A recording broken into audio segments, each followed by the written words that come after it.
Right from the start, this debate hits with heavy stakes: the protection of British veterans versus the pursuit of legal justice. On one side, campaigners argue that soldiers who risked their lives decades ago are being unfairly dragged back into courtrooms.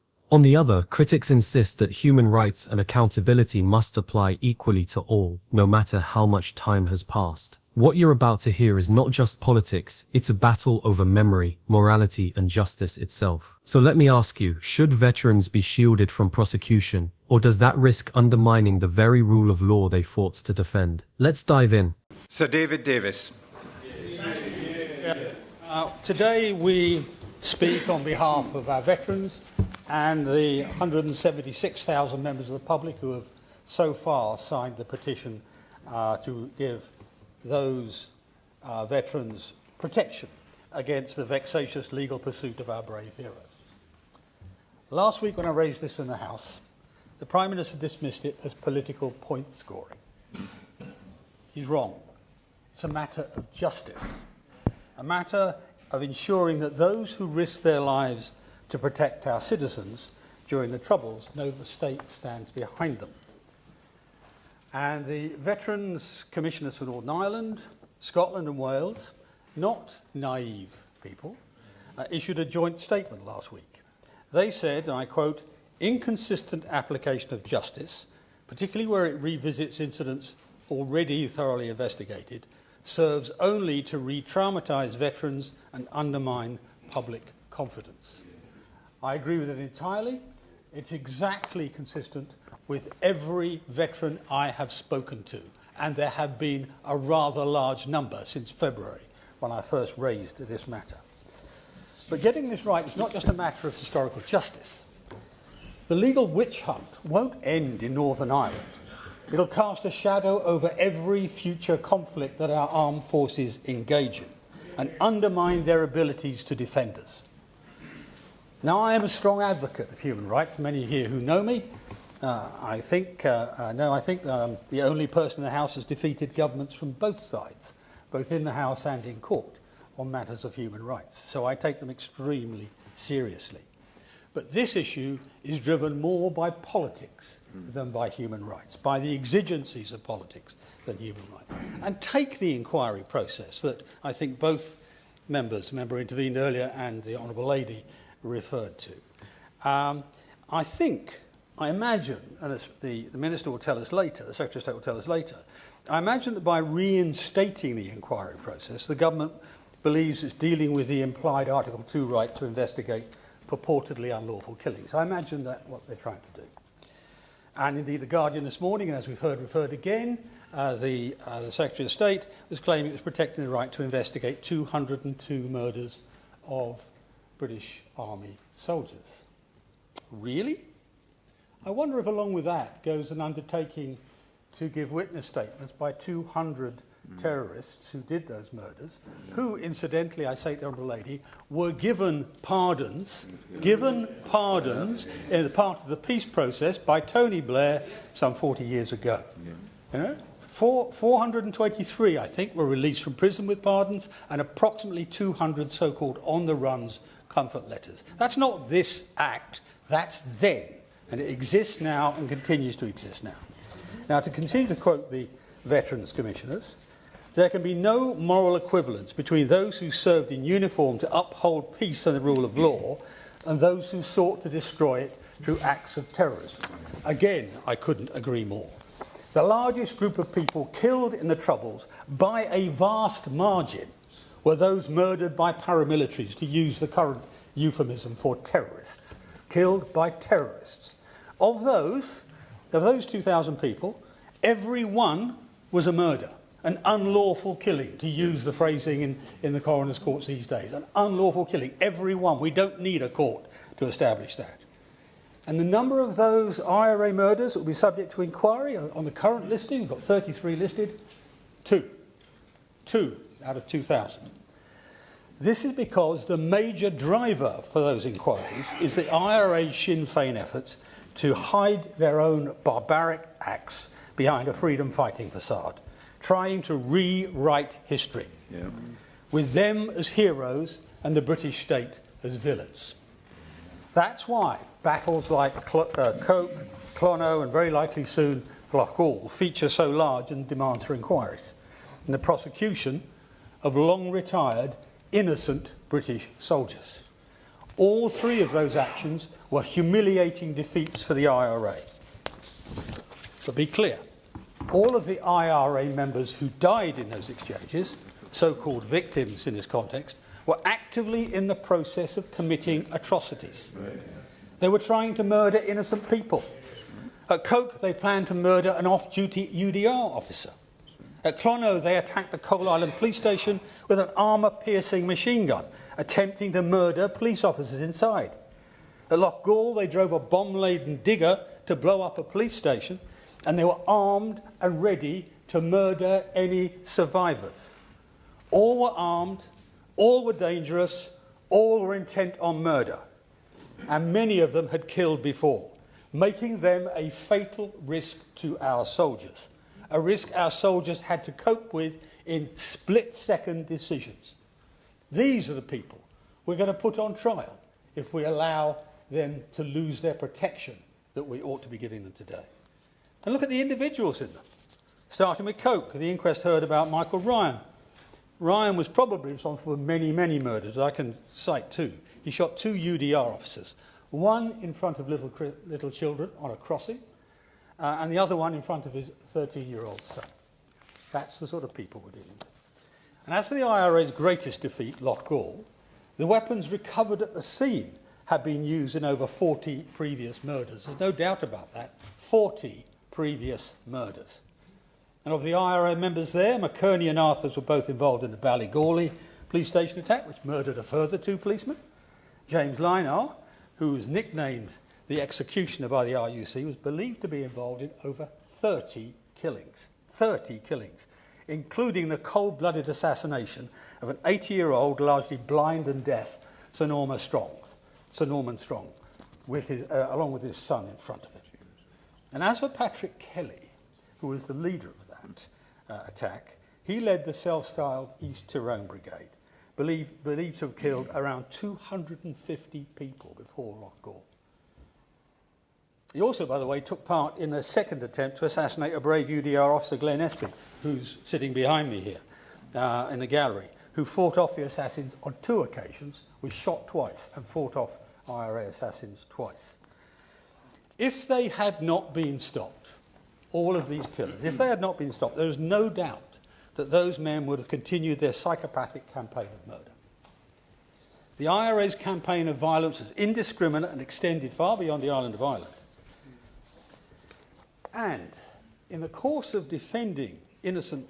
This is where the clash gets even sharper. Davis argues that ongoing inquiries are less about truth and more about rewriting history, painting terrorists as heroes, while turning soldiers into villains. Think about the emotional weight here. Soldiers who fought in split-second life-or-death encounters are being scrutinized decades later, while many perpetrators of violence were pardoned under peace deals. This raises the question, how do we balance historical justice with political reconciliation? Is reopening old wounds truly about justice, or about keeping political battles alive long after the fighting stopped? Viewers, what's your take? Should the past be left alone, or is accountability timeless? Civilians from those murders.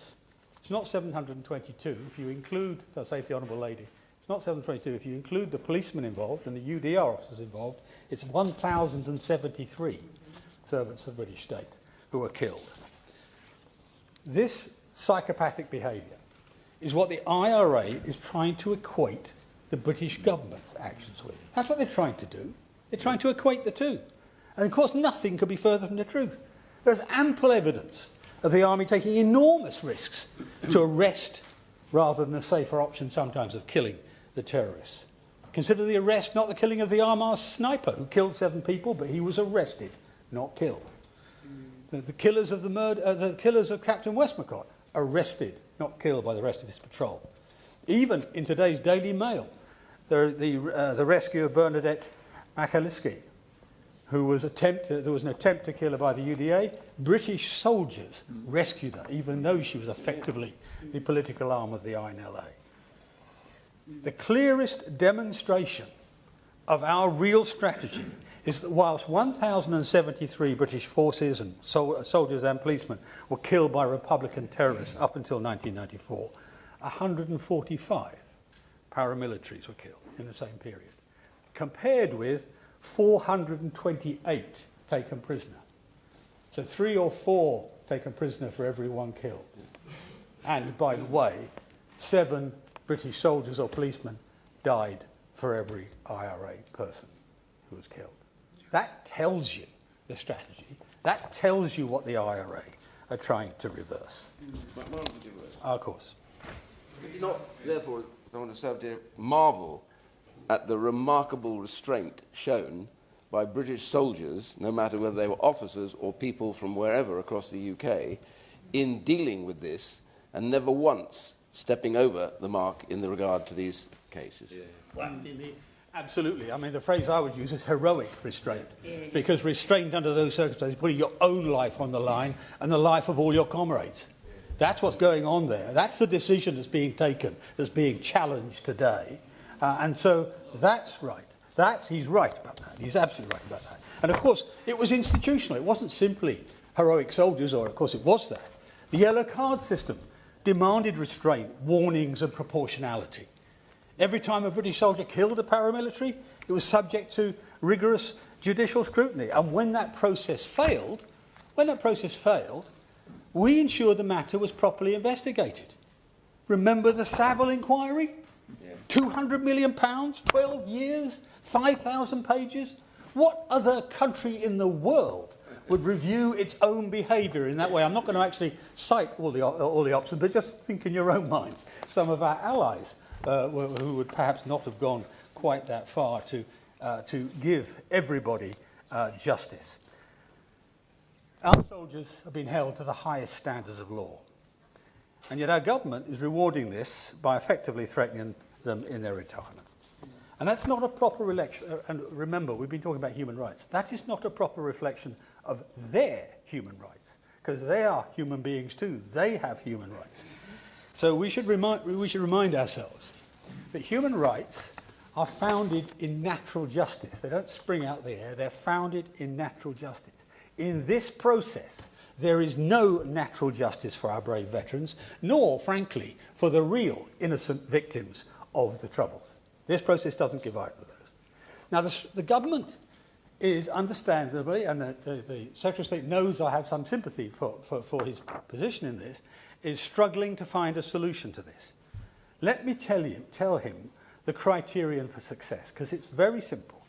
It must completely remove the threat of prosecution from our brave veterans who have served their country well, who have already been through a process of judicial review of every action they took.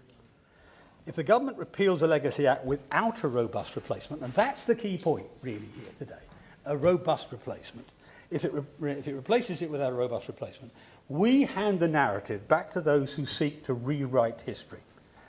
Now, I accept that mistakes were sometimes made, and when they were, those responsible must be held to account, and that has been done. But we must not allow politically motivated lawfare to dismantle the very capabilities that make our armed forces precise, lawful, effective, and amongst the best in the world. What young person today would sign up to serve knowing that their reward could be a courtroom in retirement? May I intervene? I'll give way, yeah. Okay, sorry. What young person today? No, I will not. No, sorry. What young person today would sign up to serve knowing their reward would be a courtroom in retirement?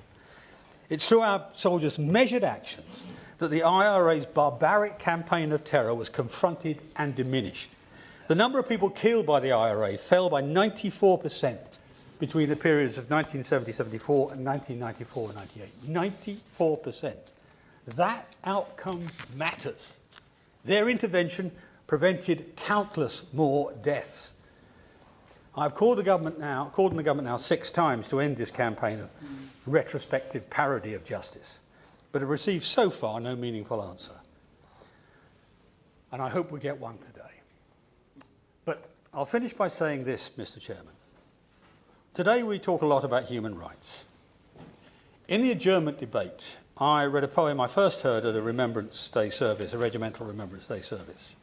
And I'll read it again today because I think it's extraordinarily relevant. And I quote, "It's the soldier, not the reporter, who has given us the freedom of the press.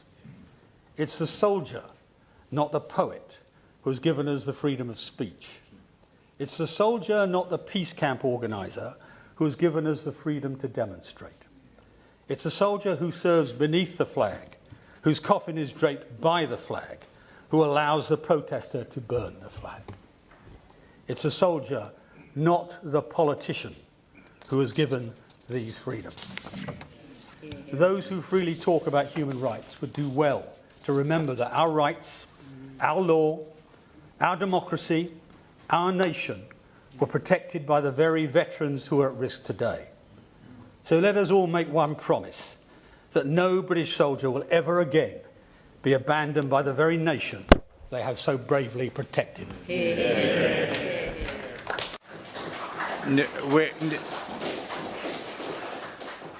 We don't have clapping within the House of Commons, so please restrain.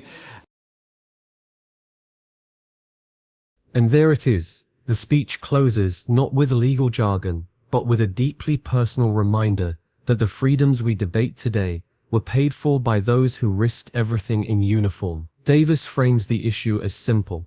If we continue down this path, future generations may be too fearful to serve, knowing retirement could bring not peace, but prosecution. Whether you agree or not, this case highlights one of the toughest dilemmas in law and politics: how a nation honors its past while upholding the principles of justice. Now, we want to hear from you. Should veterans be immune from new prosecutions, or is justice never too late? If you found this case as thought-provoking as we did, hit that like button, share your views in the comments, and don't forget to subscribe for more courtroom breakdowns.